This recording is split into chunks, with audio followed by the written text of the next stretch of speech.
passons aux orateurs du groupe Nouvelle Gauche. La parole est à Madame la députée Erika Barej.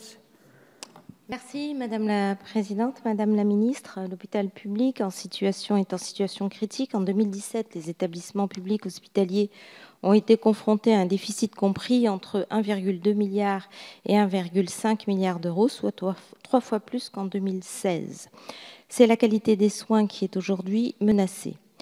Les montants reversés par l'État aux hôpitaux au titre des missions d'intérêt général sont en baisse, tandis que le montant des économies requises s'élève à 1,6 milliard en 2018. Cet effet ciseau semble les plus inquiétants pour l'hôpital public et la Fédération hospitalière de France. On assiste ainsi, selon la Fédération, à un transfert de déficit de l'assurance maladie vers les hôpitaux. De façon plus particulière, la situation du CHU de La Réunion ne fait pas exception et s'avère même extrêmement alarmante. Le sort de cet hôpital, qui dessert non seulement toute l'île de La Réunion, mais également l'île de Mayotte et l'île Maurice, au moyen d'évacuation sanitaire, nous inquiète. 155 postes pourraient être supprimés. Notre CHU, extrêmement jeune, puisqu'il ne date que de 2012, joue par ailleurs un rôle essentiel en matière de soins de proximité, de qualité et de prise en charge. Des antennes desservent ainsi des zones rurales et enclavées, nombreuses, du fait du relief très particulier de La Réunion que vous connaissez bien. Or, nous avons appris que des hospitalisations complètes seraient dorénavant arrêtées au sein de l'antenne du CHU de Cilaos, alors même qu'hier encore, les habitants de ce cirque isolé se retrouvaient coupés du monde du fait d'un éboulement sur la route. Avec 5 de mes collègues représentant La Réunion à l'Assemblée, nous vous avons écrit le 14 décembre dernier pour vous alerter sur la situation critique du CHU. Vous nous avez proposé un rendez-vous avec votre cabinet en fin de semaine. Je vous en remercie.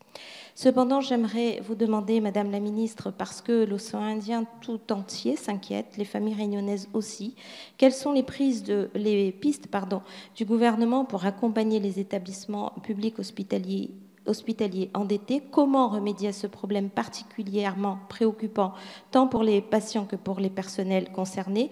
Peut-on envisager des traitements différenciés justes eu égard aux spécificités comme le caractère ilien de certains territoires et l'histoire particulière de certains établissements comme leur extrême jeunesse? Je vous remercie. Merci Madame la députée. Madame la Ministre. Oui, Madame la députée Barrette, vous savez que nous sommes extrêmement attentifs, évidemment, à la situation du CHU de La Réunion. Et il ne faut pas, à mon avis, mélanger la situation globale des hôpitaux, puisque vous parliez du budget global alloué aux hôpitaux, dont je rappelle quand même que nous allons, cette année, augmenter de 1,7 milliard la dotation aux hôpitaux par rapport à l'année 2017, avec des situations particulières et des nécessités de redressement particulier, de financement, des redressements financiers de certains hôpitaux. Donc le CHU de La Réunion subit une dégradation, vous savez, de ses comptes. Il faut rappeler que pour des territoires lointains, comme celui de La Réunion, pour des îles-montagnes, je pense à la Corse notamment, ou pour certaines îles comme aux Antilles,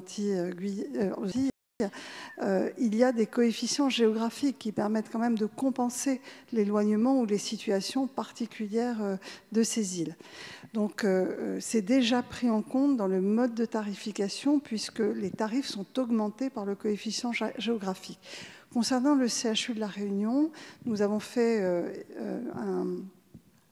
un soutien massif au CHU de La Réunion que j'ai annoncé lors de mon passage en septembre de 50 millions d'euros pour réduire son déficit cette année.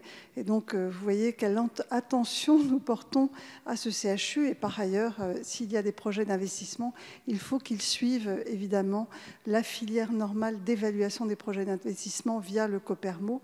Mais nous avons une attention toute particulière sur ce CHU qui se portait bien et qui se porte moins bien pour des raisons difficiles à comprendre, puisqu'il n'avait jamais été en déficit jusqu'à présent et que les déficits se sont creusés extrêmement rapidement.